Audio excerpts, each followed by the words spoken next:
Hello everyone. तो सुबह सबके लिए मैंने चाय बनाई और फिर पोहा खाया और सुबह मैंने गर्म पानी पी लिया था। और आज मैंने हेयर वॉश किए तो बाल अच्छे लग रहे थे। जाते पेशेंटों का हैंड ओवर लिया गाइस, फिर काम वाम करा।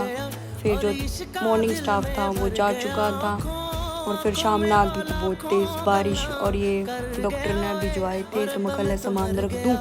और उसके बाद मैंने आता बैठे बैठे देखा कि मौसम बहुत अच्छा और मैं कल एक फ़ोटो और फिर नीचे जाकर एक कड़क सी कॉफ़ी पी का ही फिर हैंड ओवर देकर चल फिर मैं जाऊँ थी। जब बिल्कुल ठंडा मौसम हो रहा था, हवा चल रही थी और नू लगा था कि 7:30 या 8 बज चुके हैं। घर आते गर्म पानी पिया, एक्सरसाइज की, फिर सब खाना बनाया, फिर खाना दिया गाइस। गरीब मैं सिर्फ दही और सब्जी खा के सो जाऊँगी। Bye bye.